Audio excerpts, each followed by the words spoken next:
Board members, all set? Here we go. Good evening, everyone. On behalf of the Community Unit School District 300 Board of Education, I would like to thank you for being in attendance, both virtually and in person, for tonight's board meeting.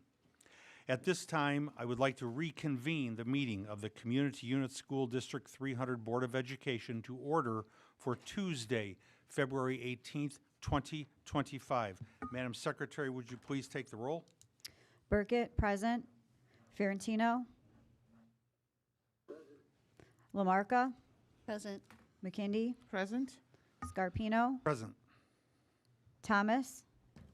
Zettler. Present. You have 6 board members present. Thank you. Dr. Smith.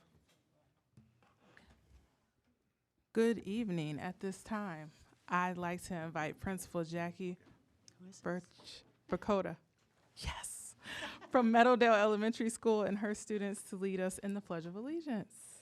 Welcome. Parents, you're welcome to come forward and use the front of the room to take pictures as you'd like.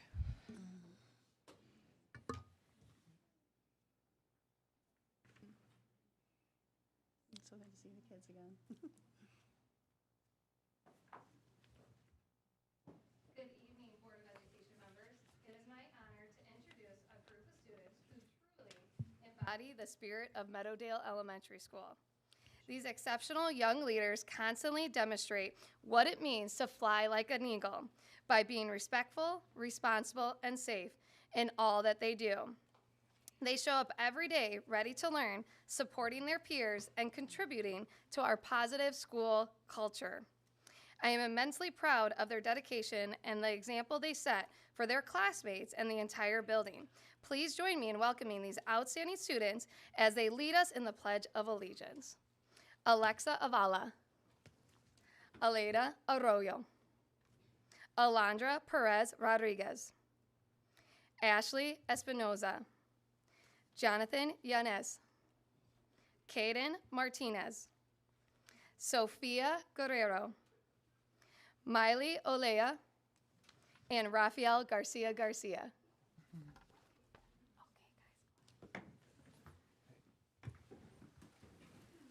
Please rise.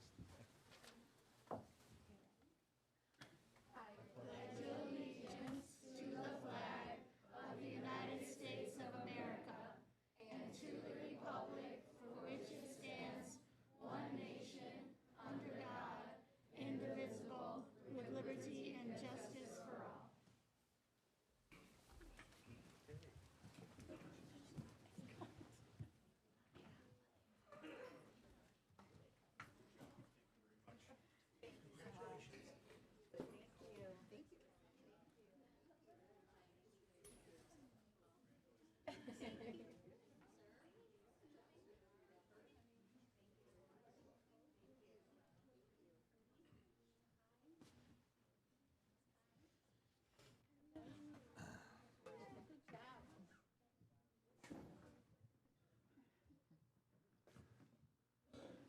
Great job, parents, with your kids. Outstanding, outstanding.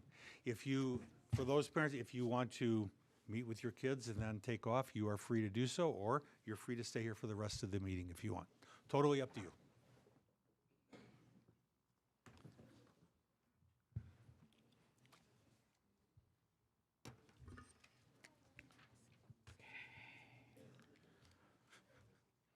Board members, we're on item number 5, the approval of the agenda. There have been no changes to the agenda. Do I have a motion to approve the agenda? So moved. Second. Madam Secretary, would you please take the roll? McKindy. Aye. Lamarca. Aye. Burkett, aye. Fiorentino. Aye. Scarpino. Aye. Zettler. Aye. Motion passes 6-0. Thank you. Item number 6, recognition. Dr. Smith. For tonight's student recognition, I'd like to welcome Mr. Chris Columbaro, the Director of Fine Arts, to the podium. He will introduce the staff members who will speak about their Illinois Music Education Association Festival qualifiers.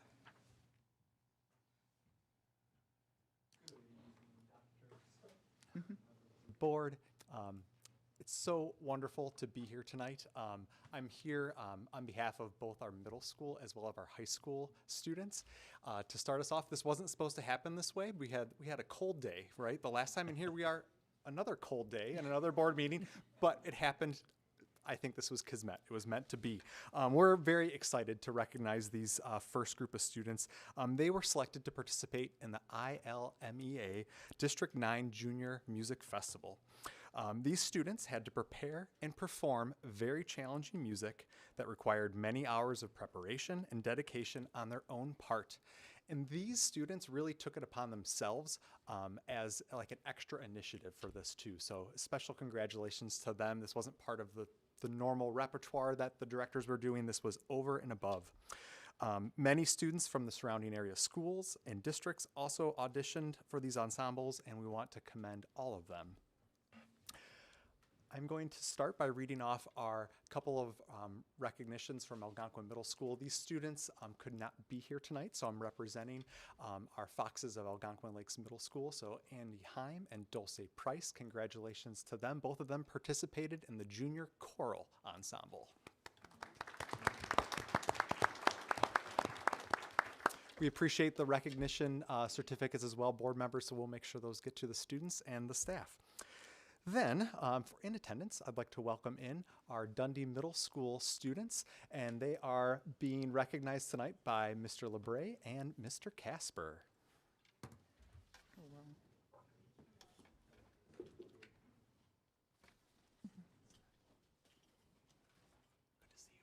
Good to see you too.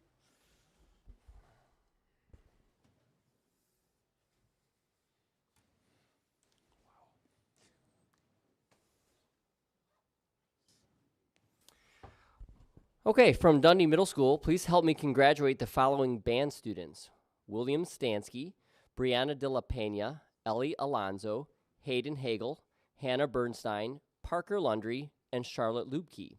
In addition, Sam D'Amico was able to participate in the orchestra division. We are also proud of our participating choir students: Elliot Angsarat, Jessa Arkalis, Javi Bayard, Lainey Doherty, Verona Kuzborski, Peyton LaRue, Chloe Lawton, Tiffany Lee, Molly Linden, Frankie Lorenz, Ashley Minogue, Amelia Morotek, Maria Pilar, Marie Poulos, Mason Prince, Temi Rufai, and Lila Serafini. Congratulations, Cardinals. Because there's so many back here. We'll stand back. Well, that's why I make it. Good job,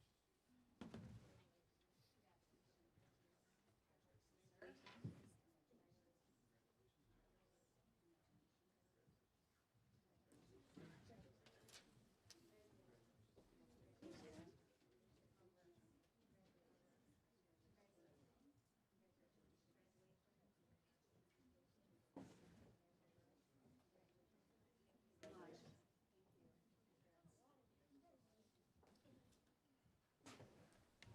Again, great job, parents, and feel free.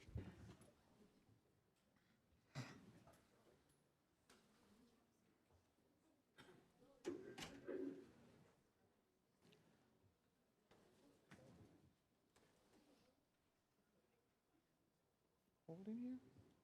Always. God damn it.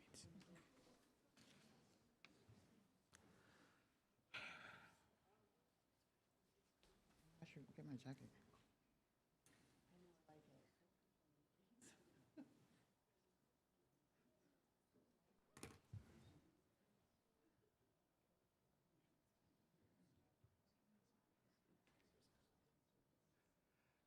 Next, I'd like to transition to Hampshire Middle School, and here to recognize our students from Hampshire Middle School, Miss Kylan Adop, our orchestra director there.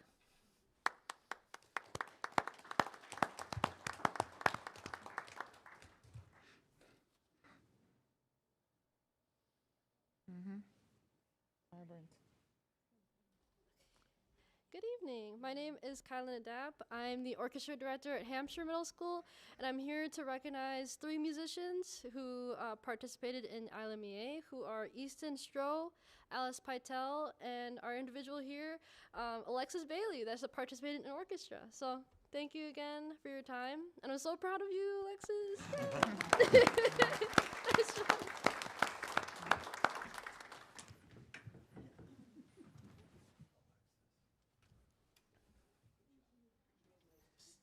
You get.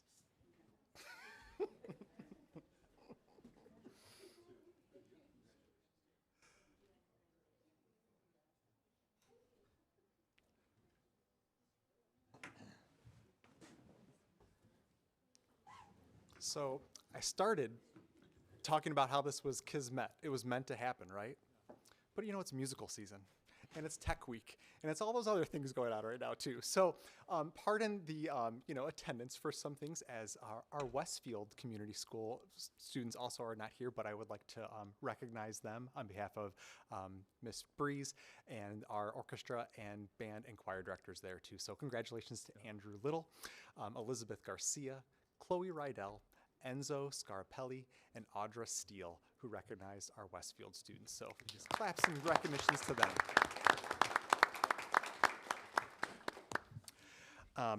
Transitioning to our high school IMEA, and that's Illinois Music Educators Association, for that abbreviation. Similar to middle school, the following students also had to prepare and perform very challenging music in their respective auditions and performances. These students also participated at a district level festival, which was hosted by Dundee Crown High School earlier this past fall.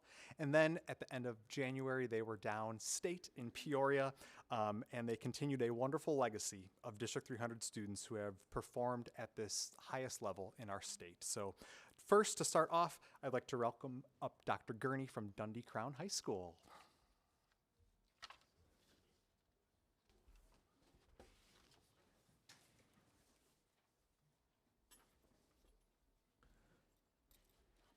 Good evening, Dr. Smith and Board of Education. Thank you for having us here tonight. Jesse Perez represented Dundee Crown High School and participated in the band division for the All-State Festival, and Sebastian Javona was scheduled to participate in the chorus division. Unfortunately, Sebastian was sick for the event, but as a sophomore, we are excited for his musical trajectory ahead. Congratulations.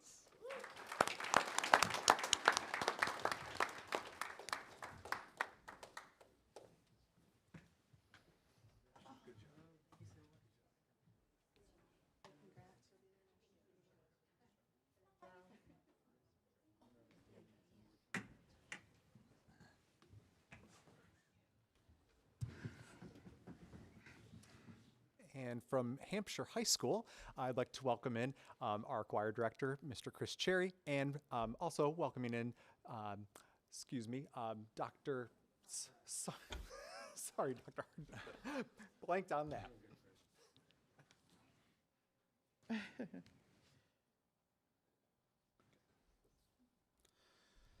Good evening.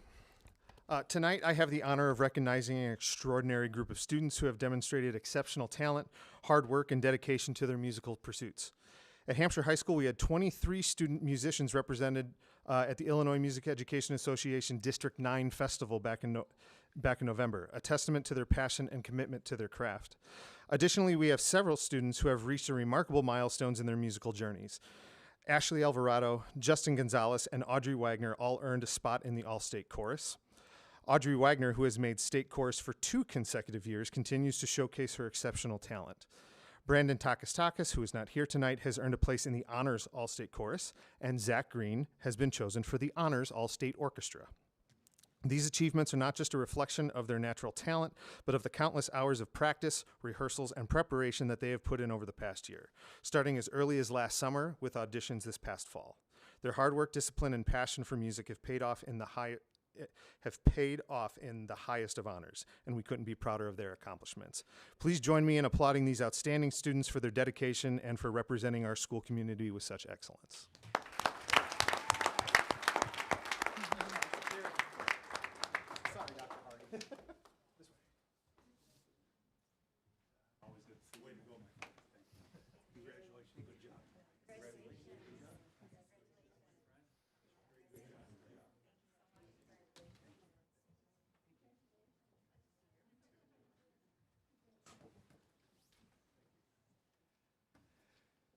And then finally, but no less, welcome up, please, our Jacobs High School students. They are going to be led by Miss Jen Parker, as well as Colleen Callahan. And then I also saw Dr. Testoni in the back taking pictures in there. Welcome, Eagles. There you go.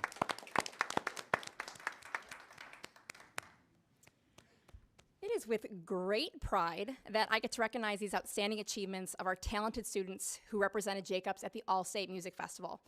I would like to congratulate, first of all, a few students that are not here with us tonight, but should be recognized nonetheless. Neil Soriano and Jet Traumer for their participation in the composition seminars. A special shout out to Neil for earning second place in the jazz improv category in the entire state of Illinois. Ella Person, who was chosen to attend for the Future Music Educator Seminar, showing her dedication to the future of music education. And I can't wait till hopefully she stands up here one day and does the same thing that I'm doing. And I am proud of Molly Jones and Zoe Turner for their who showcased their talents and expertise as members of the All-State Chorus. And Kayla De La Pena, who is not with us tonight, who performed with excellence in the Honors All-State Choir. These students have demonstrated exceptional dedication, talent, and passion for music. Their hard work and commitment have made Jacobs High School so very proud. Please join me in congratulating these 6 students.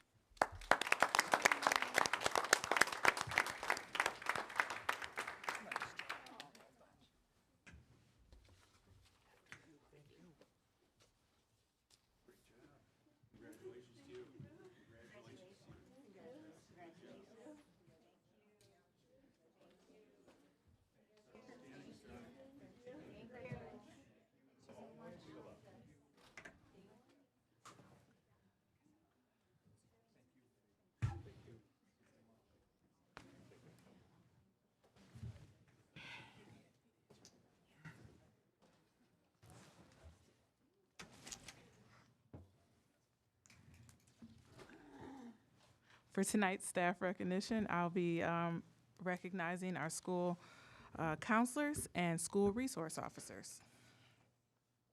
School Counselor Appreciation.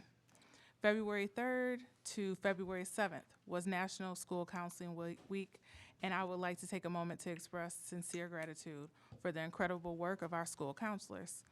Our school counselors provide essential support to students, offering guidance, encouragement, and a safe space to navigate academic, social, and emotional challenges. They serve as mentors, advocates, and champions for our students, ensuring every child has the resources they need to succeed. Please join me in thanking our school counselors for their unwavering dedication and compassion.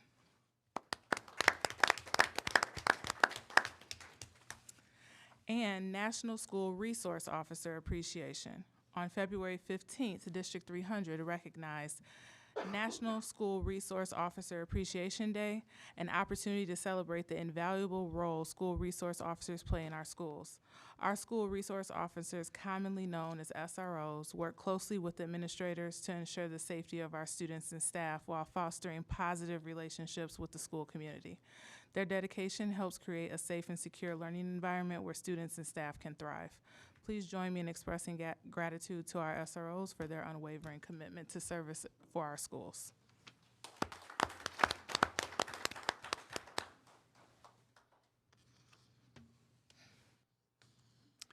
It is rather cold outside. I'm looking at the audience now.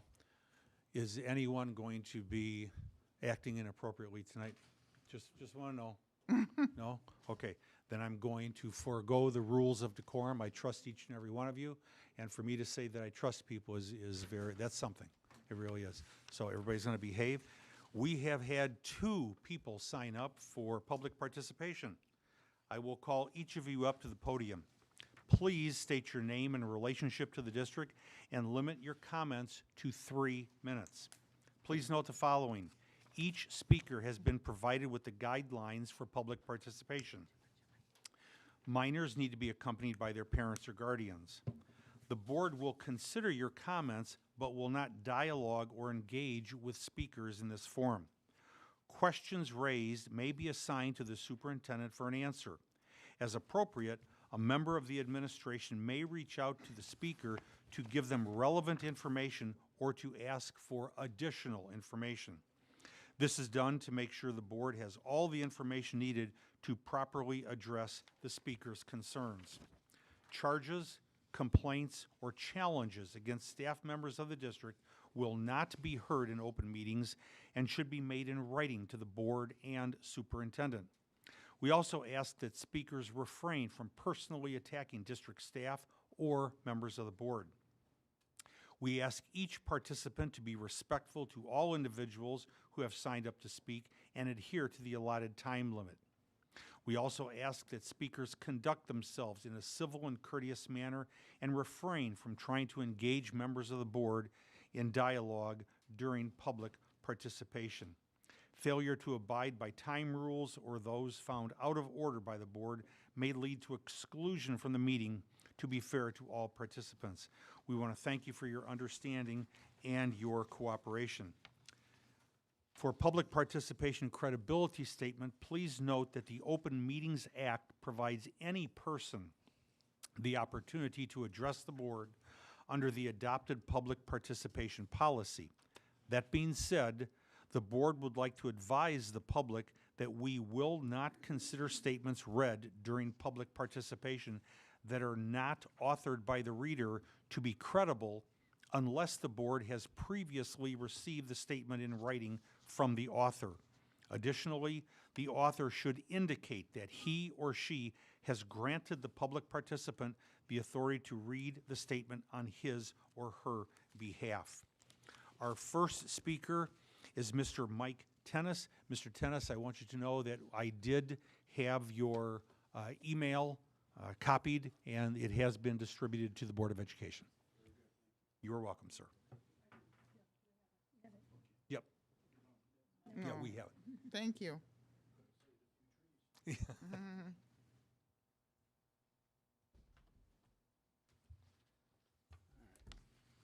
My name is Mike Tennis from Sleepy Hollow. Why contract now with District Management Group from Boston to review the district's early childhood programming during the second half of 2025? Is the district program aligning with state requirements? What is the expenditure, and is it cost effective? Why commit $140,000 now? Illinois is grappling with a budget gap over $3 billion. Any new programs, including the new early childhood department, planned for July 2026, may be delayed. A third-party review now seems premature. Delay approval until funding for the new State Department is clarified, including early childhood block grant funding. Should the board accept $5,334,000 of summer construction bids? Is the board overwhelmed with the details? To help, you have received 2 worksheets analyzing the information. The first worksheet, page 1 of 2 notes. Bid release 1, Hampshire Elementary School flooring for $171,791, $7,000 over budget. Bid release 2, involving flooring for the 5 buildings, renovating the Dundee Crown Teachers Lounge and replacing tennis courts and resurfacing tracks at 3 properties for $3,188,000 some odd dollars and $167,000 over budget. Bid release 3 involves roofing at 3 schools for $1,642,000, $33,000 under budget. Bid release 4, asbestos abatement at 3 schools for $331,000, $7,000 under budget. In addition to bid costs, there are non-bid costs that can add over 30% more. Bid release 2 is for $3,189,000 plus $1 million, as noted on the second worksheet, page 2 of 2. Based on the analysis provided to you, even with a 3% or $146,000 unfavorable variance to budget, the summer 2025 construction bids totaling over $5,334,000 should be accepted by the board. Thank you. Thank you, Mr. Tennis. Our next speaker for 3 minutes, Mary Ann. Mary Ann, I'm not going to try to pronounce your last name because I don't want to embarrass myself or you. So you. Good evening, everyone. My name is Miriam. Dear friends, neighbors, CUST 300, entire Greenfield Elementary School community, Village of Carpentersville Department, and all community members, during this time of profound loss, your kindness and support have been a source of great comfort to our family. Every gesture, from the meal that appeared at my door, to the thoughtful cards, to the quiet moment of shared memories, and most especially your contribution via GoFundMe during my son's funeral that allowed us to give him a beneficial burial, has helped us navigate through these difficult days. Your stories and memories of Olisa Edward Ebunike have been particularly meaningful, helping us see how deeply, I'm sorry, I can't speak much, but I just want to say thank you to everyone that really helped me out during my son's burial, Edward Olisa. Also, thank you to all the communities. I just want to say thank you. I can't speak more. I'm sorry. Thank you, everyone. God bless you all. See you too. Thank you. Thank you so much. I appreciate it.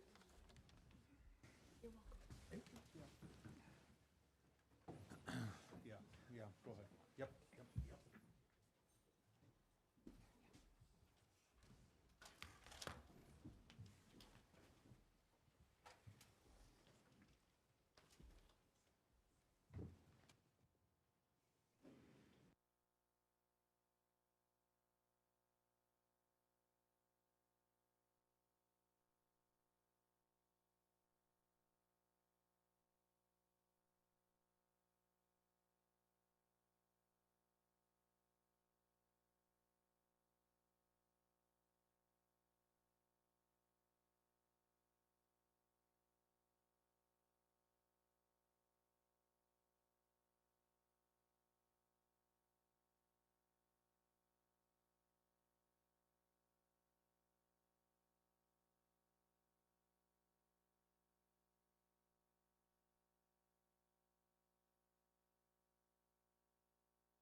Good evening.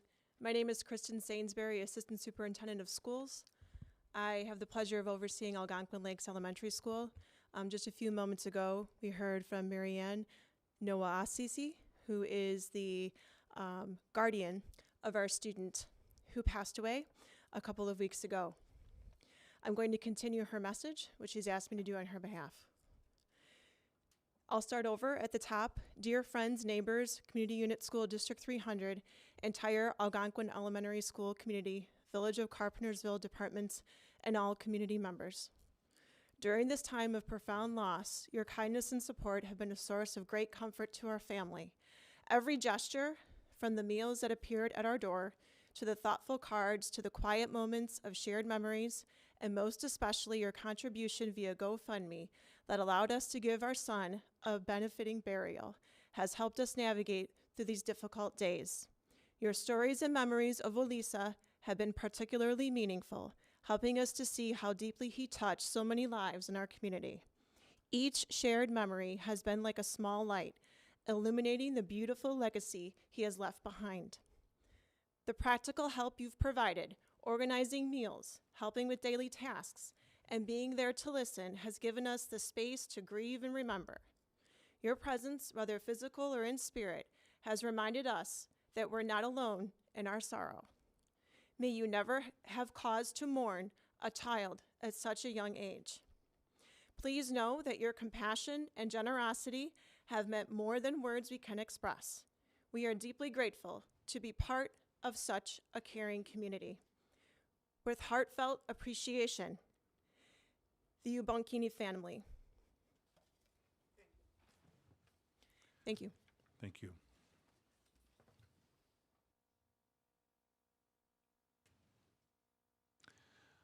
I believe we're on item number 8 now.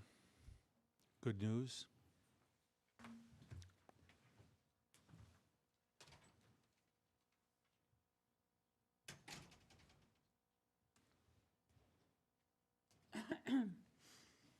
Families invited to attend Black History Month celebration. District 300 families are invited to attend a Black History Month celebration on Saturday, February 22nd at 10 a.m. to 12:30 p.m.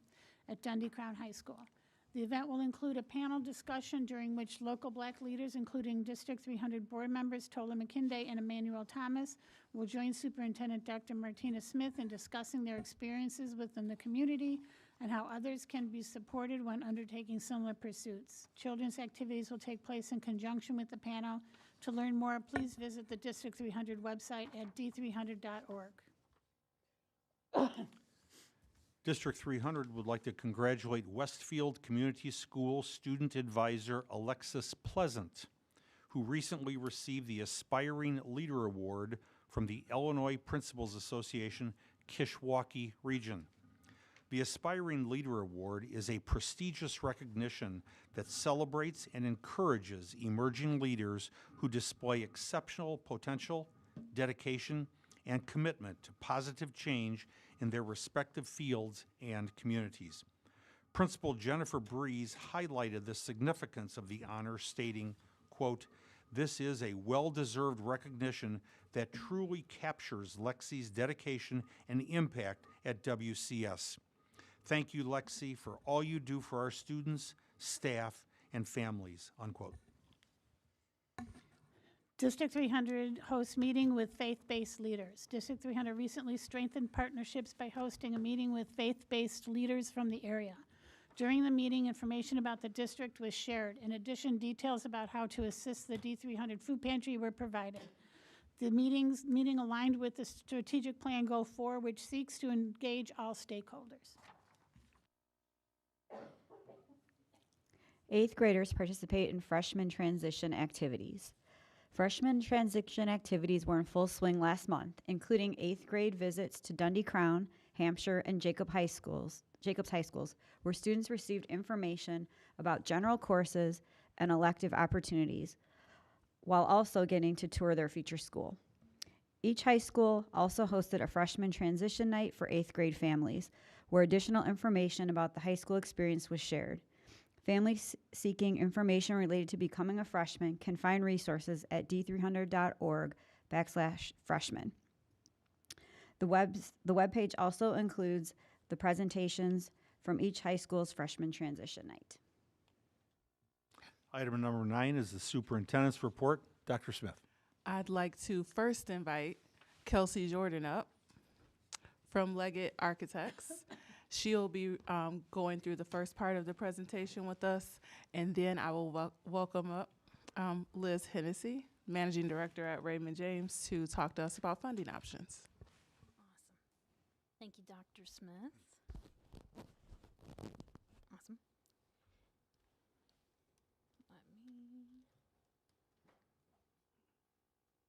She's coming up now to help All you. right, awesome.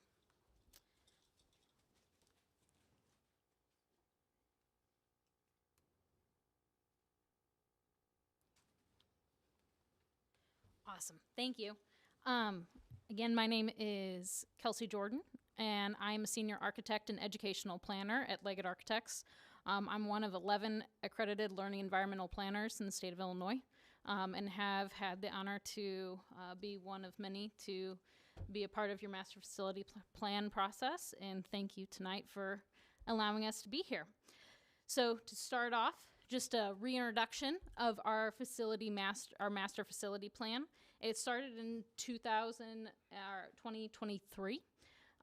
We had, through the gather phase, we had architects, engineers, security experts, multiple varieties of people that came in to understand your facilities as they are existing currently.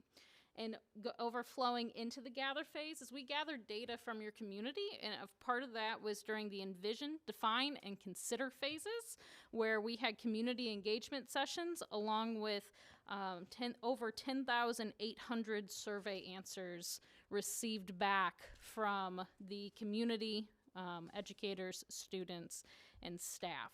So where are we now? Well, we are right where the dotted line is currently, in between the consider phase and the transform of what the future will be. So what were these outcomes?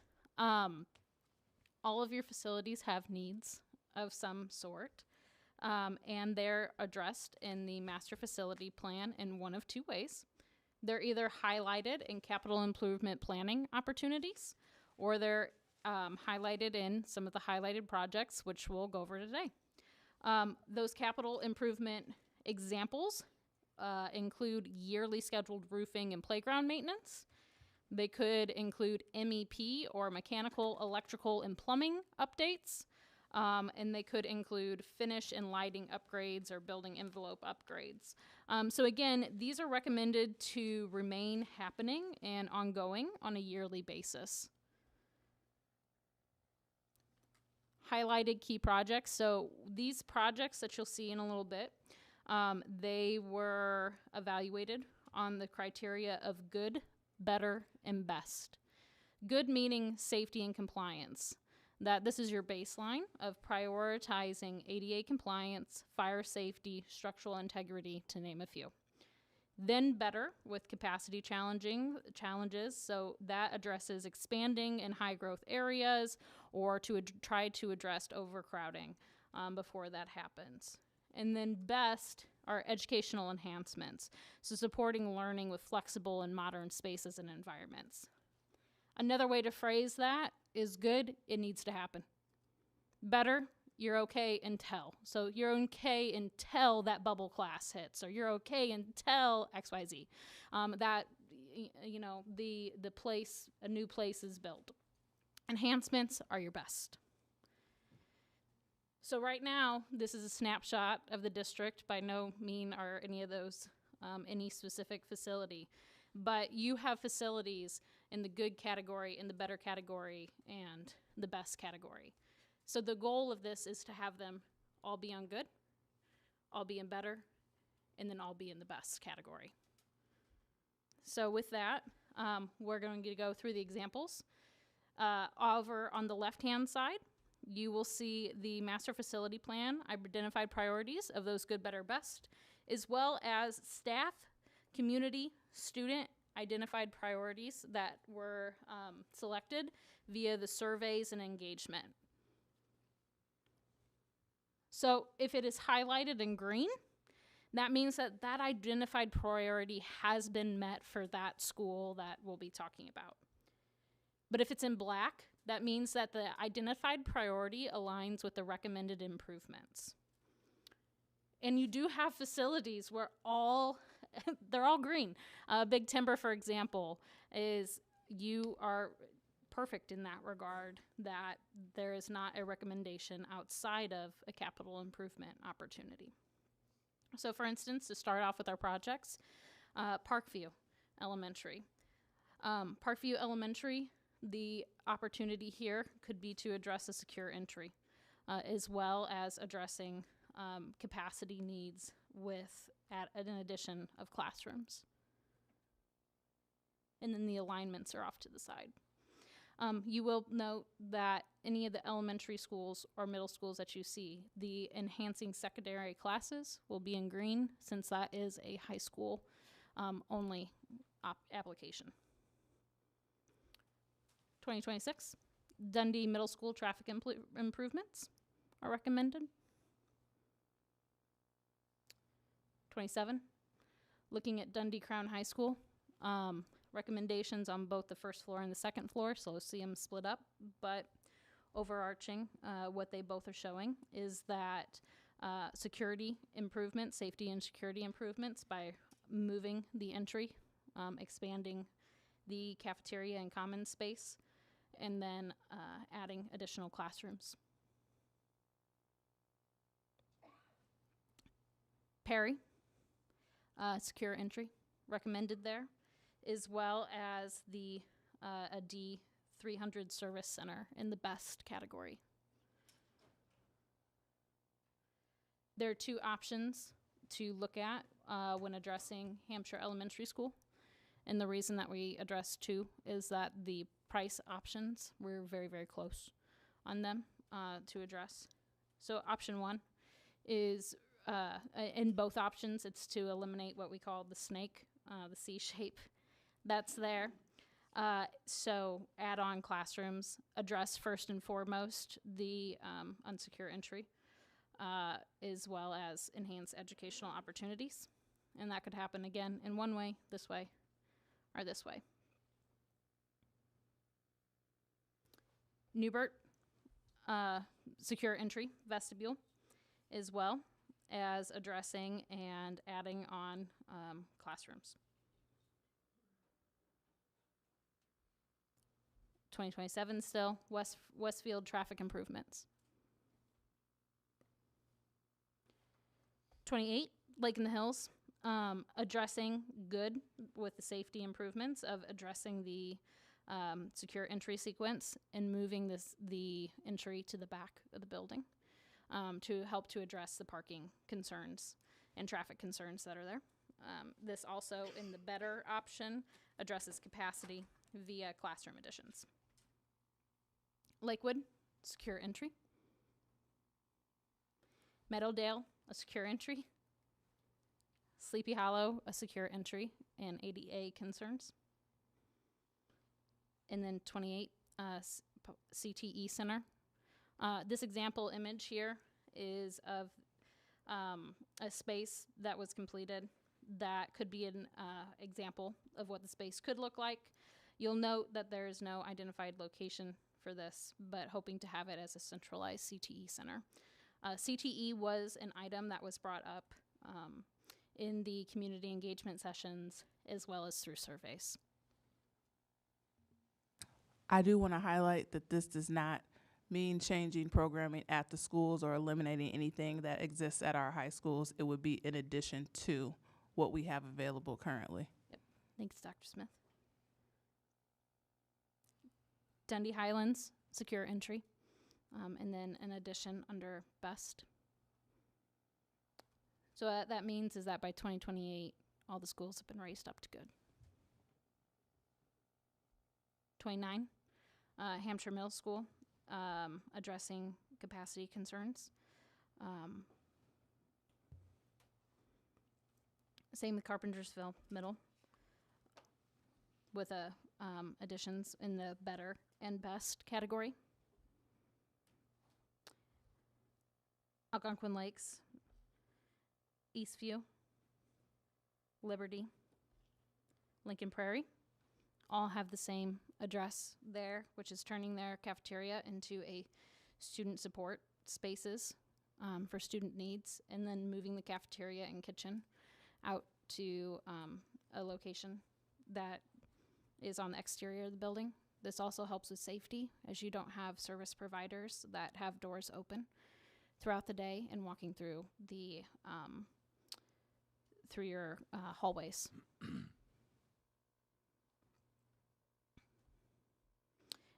And then Westfield on there as well with a addition. So what that means is that by 2030, that the schools will be brought up to better.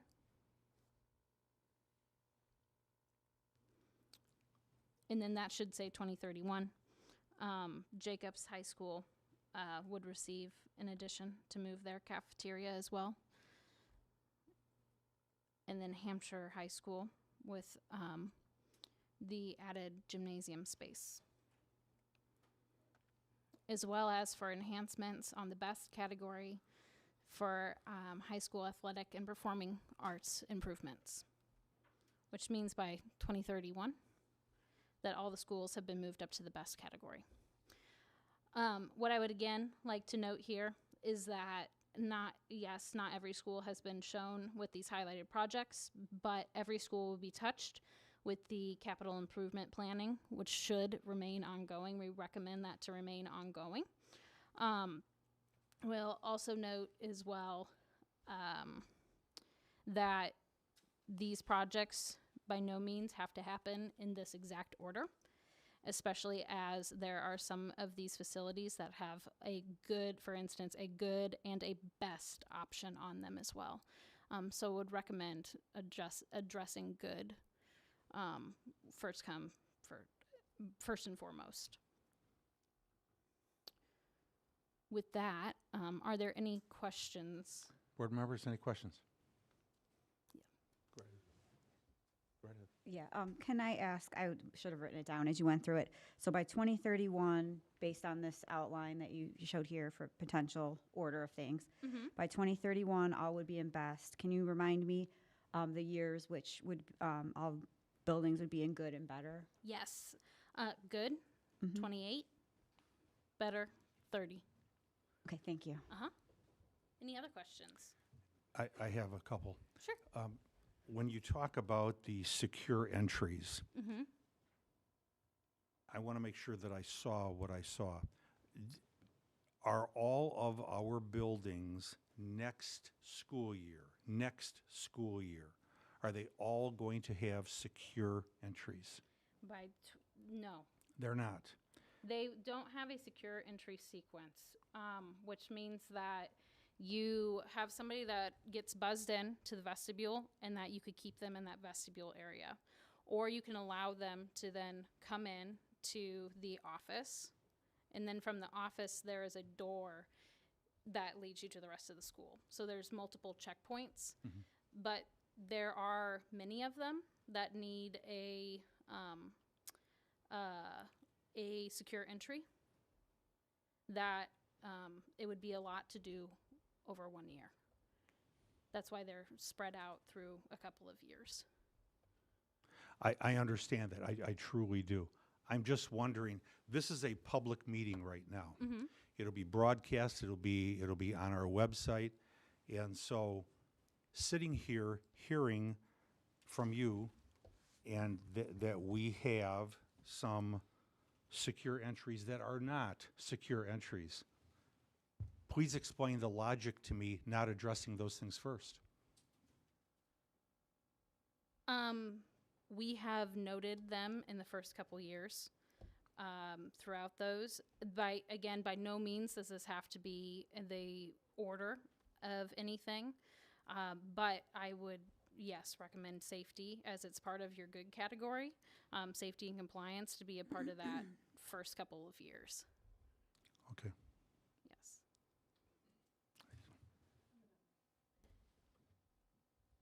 Up here. Sure. The buildings are secure. What these are is enhancements on the secure vestibules that are coming in. They are currently secure. Okay. It's improving the sequence. It's improving the sequence. Thank you.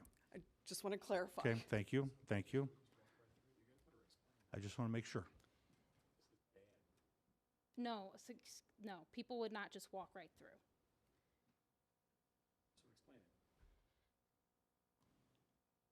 People are not able to walk just straight through. Currently, how the buildings are set up, you have to get buzzed into it.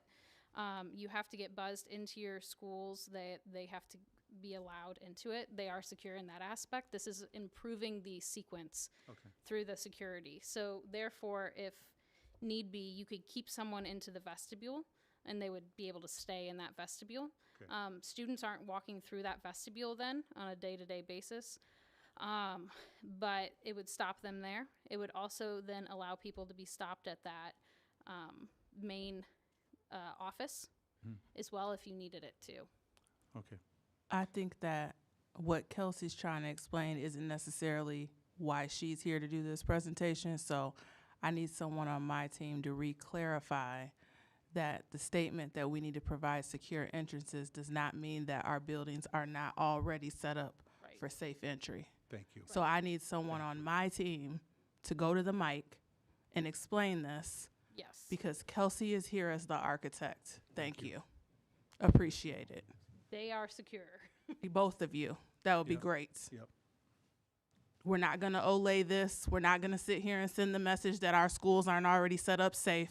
I need it explained in very clear, plain language to the community that we have safe entrances and this is an upgrade to a different pattern of entry. All of our buildings are secure. They're locked. You go to the main entrance. You hit the A phone button to get in. It's a visual contact then with the main office. They can see you. You have to communicate with them vocally, verbally, who you are. Then they let you into a vestibule area. All of our schools have that. What Kelsey is saying and what we're saying with our enhancements is we're taking that to the next level where you will enter, after you're buzzed in, you'll enter the main office, be able to be raptured in right then, and then be let out into the general area of the school. Okay, thank you. Okay. Okay. And we have taken steps over the last 2 years to harden our entrances. We won't speak on the safety things we've done for those entrances, but as you enter into that vestibule, it is a layered sense of security. You can't even get in the building until you have to look into a camera, get buzzed in. We have a series of questions you ask. Then you get into the vestibule. You can't go any further than the vestibule. That's as far as you go. You have to get buzzed into the office as well. So we don't like to speak a lot about our safety issues, but we do have safe vestibules right now. And I think some of the things that she was talking about too, it's just realigning. If we move an entrance to a new location, we're going to have to harden that location. So a lot of those improvements that they're talking about with the architects, we're actually moving locations. But all of our locations right now, we spent a lot of effort over the last 2 years to make sure that those are hardened entrances. You cannot get into our buildings. So we have no concerns that we do not have secure entrances as they stand right now. This is an enhancement. I need you to explain that clearly. So the perfect example for this is a Lincoln Prairie. You walk in, you're in the vestibule, you buzz to get in, then you go into the vestibule, then you're buzzed to get into the main office. So there's 2 sections right there. Then you get into the main office, you get raptured in, and then once they check that you're okay, then they let you into the general population of the school. That's what is ideal for the entire district.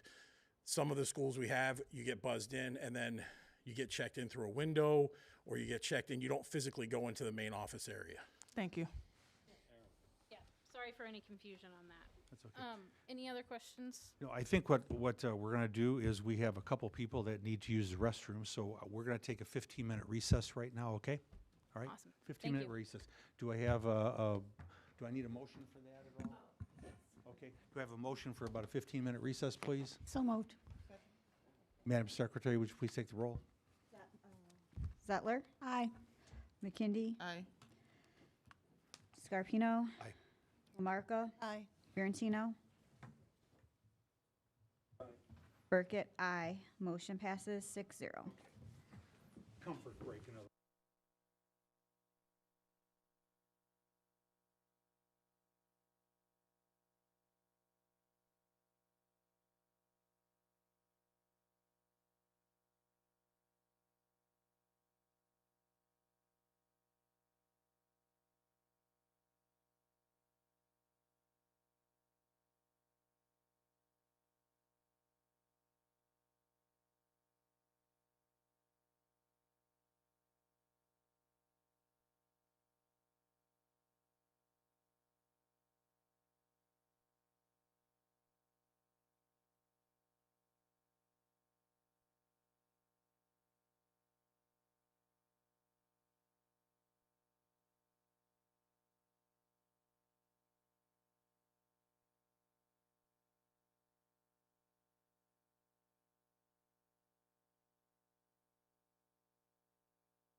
Okay, I'd like to reconvene the meeting of the Community Unit School District 300 Board of Education to order for Tuesday, February 18th, 2025. Madam Secretary, would you please take the roll?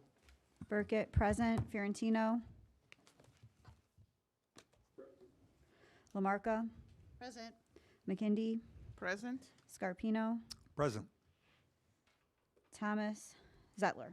Present. You have 6 board members present. Okay, thank you. Thank you very much. Sure. Thank you. Thank you.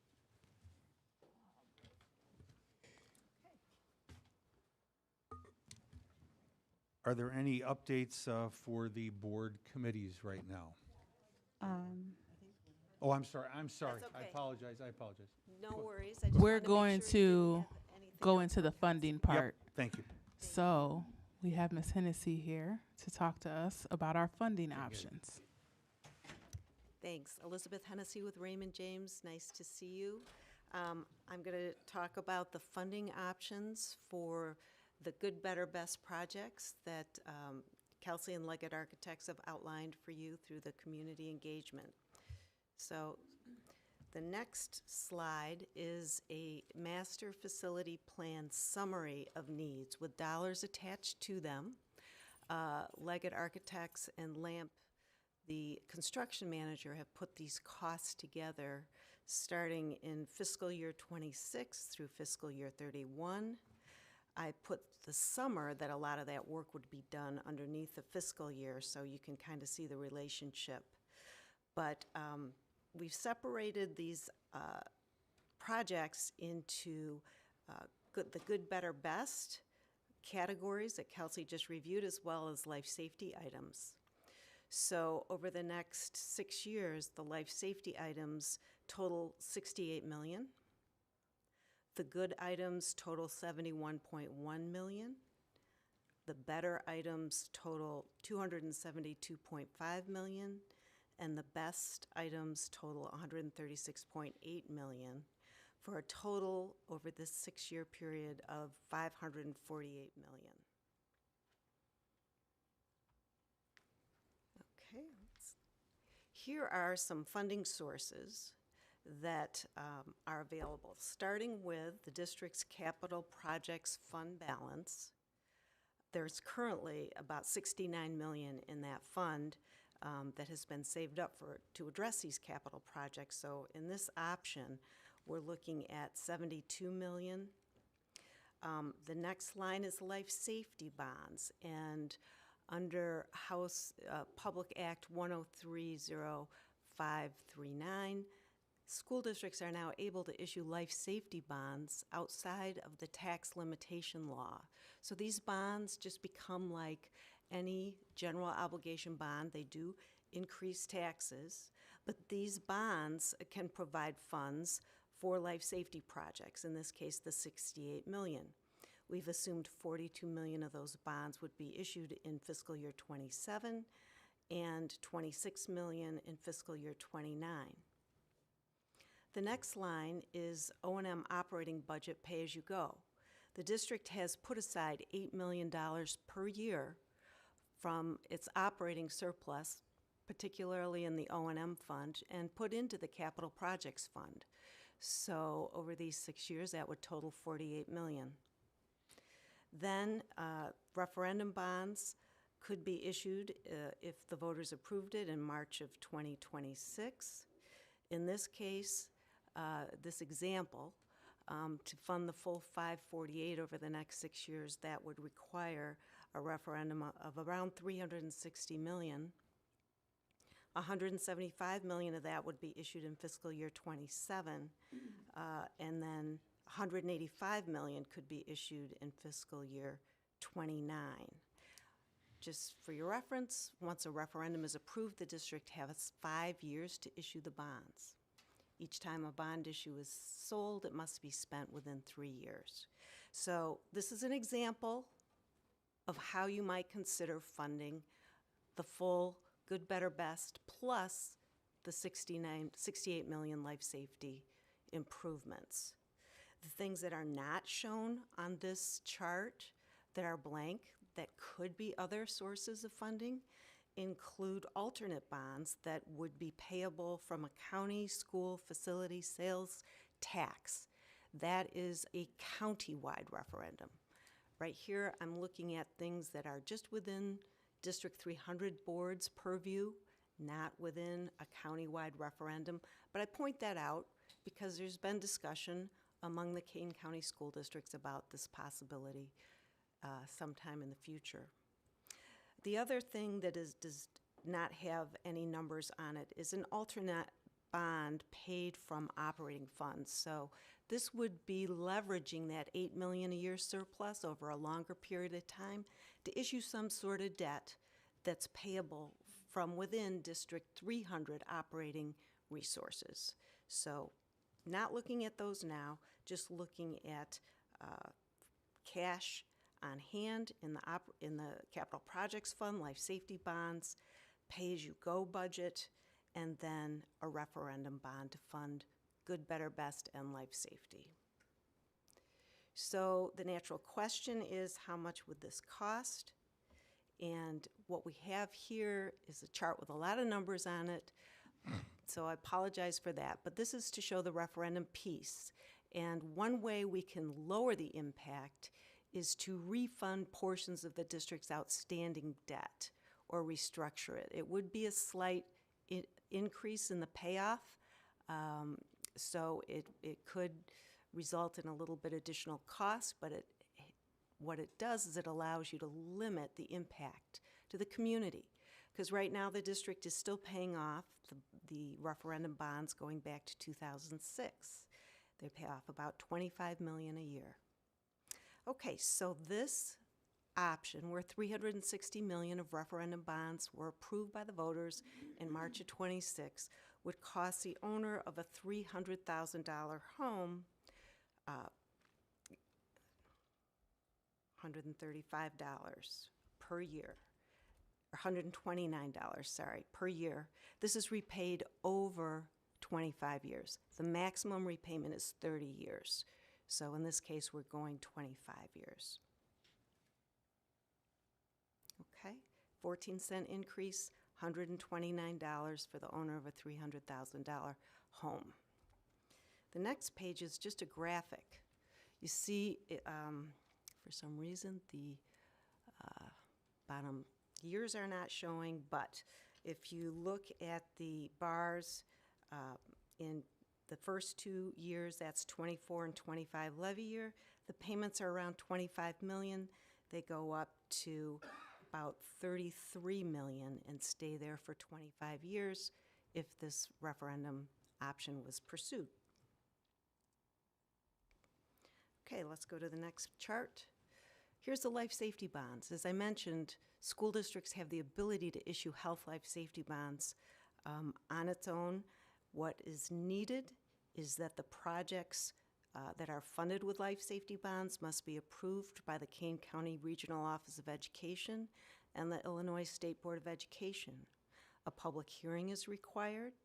It takes about 2 to 3 months to get those approvals these days, and the bonds can be repaid up to 30 years. In this case, we've paid them off over 20 years in 2 tranches. We have one issue in '26 for $42 million and one issue in 2028 for $26 million for a total of $68 million. The impact to the homeowner is 9.6 cents on the tax rate, or $89 for the owner of a $300,000 market value home. Okay, so here's a graphic of the life safety bonds on top of the $360 million referendum bonds. And so here's, again, an example, option 1. The funding sources for $548 million of capital good, better, best, plus life safety, $360 million of referendum bonds, $72.5 million of capital projects fund balance, $68 million life safety bonds, and $48 million pay-as-you-go, $8 million a year. Next, we're looking at what if we just funded good and better as well as the life safety. In this case, the total is $412 million. In this funding sources, we're using $69 million of the current capital projects fund balance. Life safety bonds, again, in the amount of $68 million. O&M pay-as-you-go projects, $48 million. And then $228 million of referendum bonds. Go to the next page. What this results in is actually a tax rate decrease by 2 cents. So that's because the old bonds are paid off in 2032, and we're restructuring some of the outstanding debt, so this new debt can be added with actually a 2 cent decrease repaid over 25 years. So for the owner of the $300,000 home, this option is actually a decrease of $17 per year. So this looks at $150 million of the $228 million issued in 26, and then $78 million in 2028. There's the graphic. You can see how the bars in the third year drop down a little bit. So the payments are lower than the $25 million currently being paid in this good, better scenario. In this scenario, though, the life safety bonds are the same. So the life safety bonds are the same as the last option, with a 9.6 tax rate increase, or $89 for the owner of a $300,000 home. If this option with good, better, plus a life safety were put together, that negative tax rate drop from the referendum bonds combined with this would result in a 7.6 increase, or altogether $69 for the owner of the $300,000 home.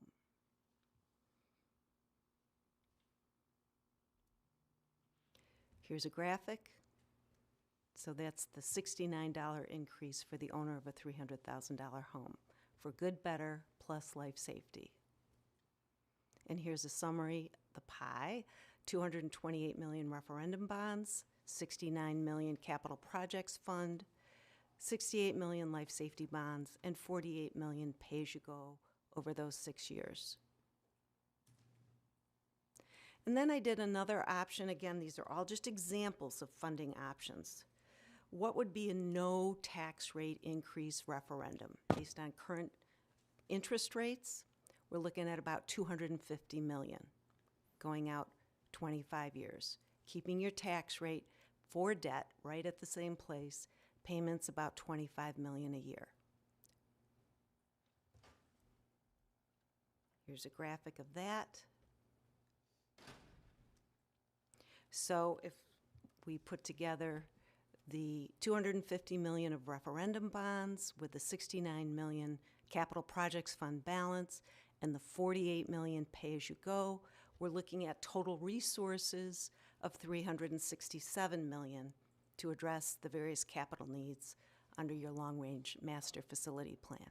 So again, these are just options for funding some or all of that long-range capital facility plan. Happy to answer any questions. Any questions, board members? Sure, go ahead. Okay. Can you go back a few slides to one of your ones with this one? Oh, wait, okay. Yeah, no, keep going back. It's the one with all the funding options and I have a question. Option about, one? No, I have a question about the surplus and the deficit. One of those slides that shows that. Is that this one? Yeah, okay. So where it shows a surplus, so in fiscal year 2026, it shows a surplus, and again in 27. Where are those funds going? Are they rolled into the next year and factored into that, or They're what? just paying for capital projects every year that are under the master facility plan. So they're not really surplus. It's operating surplus that then is dedicated to the capital projects fund and paid for capital projects directly. And this is consistent with your past practice. It's been about $8 million a year, and sometimes it's been more. So then what, okay. Then what do we do on the years that there's a deficit? We just don't. Operating deficit? Yeah. where you, like in 2027, you have a $90 million deficit. Oh, you're looking at the bottom. Yeah, I'm sorry. sorry. That's okay. I probably didn't make it clear. Yeah. Well, you see, the line below the surplus deficit is the cumulative fund balance. Okay. Okay, so we just take the sources of funds, for example, in 26, including the 69 million in your capital projects fund plus the 8 million, that's 77 million. Of that 77 million, what you're spending based on your master facility plan in that year on the top is 34 million. So the difference, surplus deficit, is 42 million. So that then kind of stays in the capital projects fund and is available to fund projects in the subsequent years. Okay. Does that make sense? It does. Thank you. And then my second question was, and this may be directed more at Dr. Smith, I'm not sure, but so say we build the CTE building. How do we factor in how that, because obviously there's ongoing costs with that, operational costs, how do we factor that into our operating budget and plan accordingly? Well, this is the start. Once we order the projects and we have the mission, then we start to work on answering that question. So we have to choose a direction. Do we want all of the projects, just the CTE project? And after that, we'll determine. So it's all hypothetical until we have the direct. Okay. Okay, thank you. Does that answer your question, Leslie? I want to make sure, because I can have Jen or Liz. I mean, add you to answered it, my too. question. I guess I guess I'm just, how do we approve a process and say, yeah, we want to go forward when we don't have a long-term plan to sustain it? So I guess to me, that's what I We have would a still have disconnect, that but- rolling money that we put into our capital funds every year to keep the buildings updated and adding what they needed. So that's factored in regardless. What about like staff and programming fees and Yeah. materials?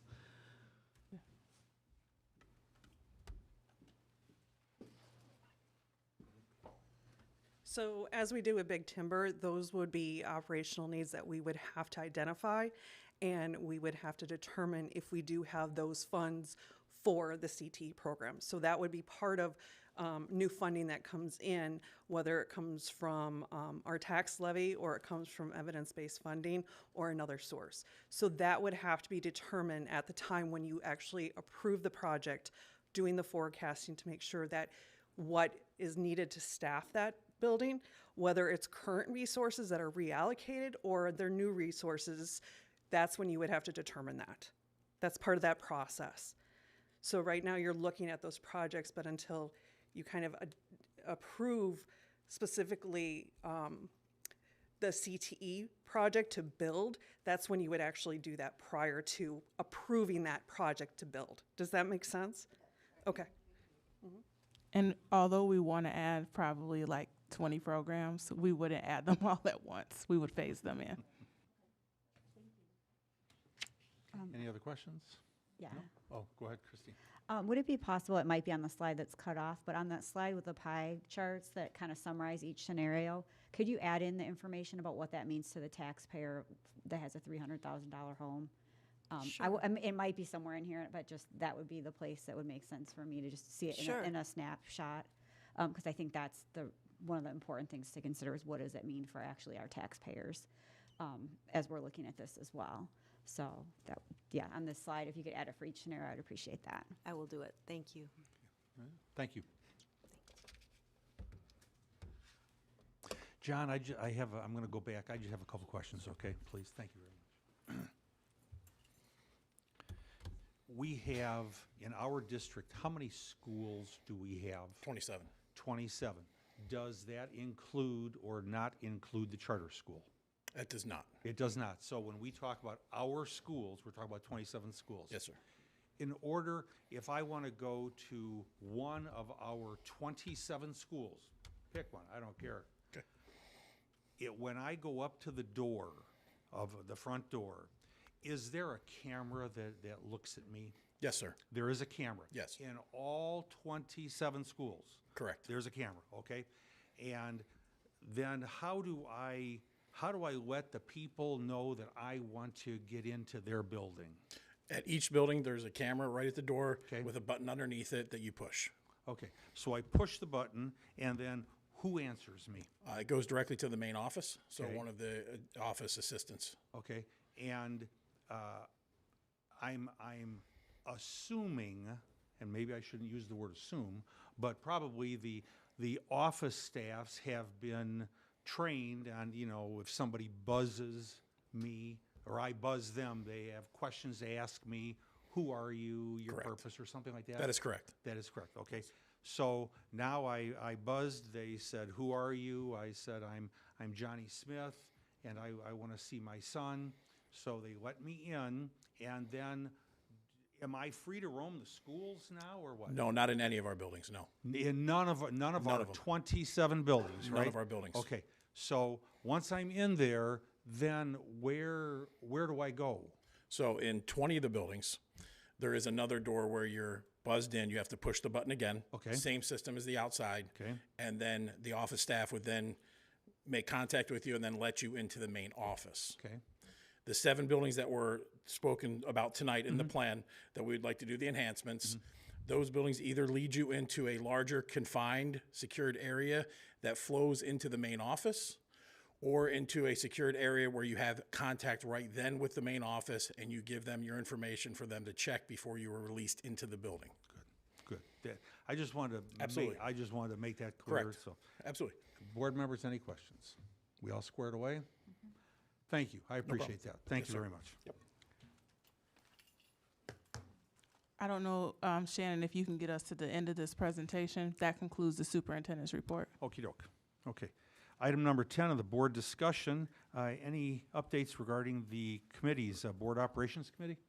Yes, our next meeting is Tuesday, March 11th at 4:30, where we'll be discussing a lot of the items that we'll vote on in the following meeting that month in detail. Okay. The Superintendent Evaluation Ad Hoc Committee. We were able to, we looked at the process that we're trying to propose to the board, and there were some questions that we need answered so that it can help us in creating something for the final document that we're working on. I think we sent that to the board, but it's something that we would like to discuss in closed session. Okay. All right. The Board Policy Ad Hoc Committee. So like I said, last time we did updates, we've gone through all the policies, just as a read-through. And now, for instance, we're looking at policy that affects the member handbook. So we're comparing the two, and we're seeing if there needs to be a change in the handbook related to any of the policies that exist and vice versa. Okay. And then finally, the Board Member Handbook Ad Hoc Committee. So Ms. Settler and I met again, and we went through probably about a fifth of the overall handbook as it's written now, but we're basically reconstructing it from the start. But we have probably about a fifth ready to go to our fellow board members to review, and then we'll make sure it's approved by all 7 of us before it goes into the final draft version. And that should be going out to the rest of the board members, if not later this week, first part of next week. Any other discussion, board members? No? Okey doke. Item number 11, items for discussion over $35,000. 11.1, Early Childhood Programming Agreement. Any discussion regarding the Early Childhood Programming Agreement? No discussion? Okey doke. Let's go to the consent items, item number 12. Do I have a motion to approve the consent items? So moved. Second. Madam Secretary, would you please take the roll? Lamarca, Aye. McKindy, Aye. Burkett, aye. Fiorentino, Zettler, Aye. Scarpino. Aye. Motion passes 6-0. Item 13, roll call action items. 13.1, approval of Village of Algonquin easement agreement. Do I have a motion for the approval of the Village of Algonquin easement, AMS? Do I have a motion? So moved. Second. Any discussion? No.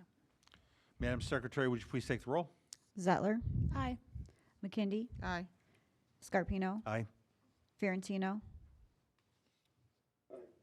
Burkett, aye. Lamarca. Aye. Motion passes 6-0. Thank you. Item 13.2, approval of copier paper bid. Do I have a motion for the approval of the copier paper bid? So moved. Second. Any discussion? Madam Secretary, would you please take the roll? Zettler. Aye. Burkett, aye. McKindy. Aye. Scarpino. Aye. Lamarca. Aye. Fiorentino. Motion passes 6-0. Thank you. Item 13.3, approval of HVAC filters bid. Do I have a motion for the approval of the HVAC filters bid? So moved. Second. Any discussion? Madam Secretary, would you please take the roll? Zettler. Aye. Scarpino. Aye. Fiorentino. Lamarca. Aye. Burkett, aye. McKindy. Aye. Motion passes 6-0. Thank you. Item 13.4, approval of summer 2025 construction bids. Do I have a motion for the approval of the summer 2025 construction bids? So moved. Second. Any discussion? Madam Secretary, would you please take the roll? Lamarca. Aye. Zettler. Aye. Burkett, aye. McKindy. Aye. Fiorentino. Scarpino. Aye. Motion passes 6-0. Thank you. Item 13.5, approval of psychological services contract. Do I have a motion for the approval of the psychological services contract? So moved. Second. Any discussion? Madam Secretary, would you please take the roll? Scarpino. Aye. McKindy. Aye. Lamarca. Aye. Zettler. Aye. Fiorentino. Burkett, aye. Motion passes 6-0. Thank you. Item 13.6, approval of technology-related services contracts renewals. Do I have a motion for the approval of the technology-related services contracts renewals? So moved. Second. Any discussion? Madam Secretary, would you please take the roll? Burkett, aye. Zettler. Aye. Fiorentino. Scarpino. Aye. McKindy. Aye. Lamarca. Aye.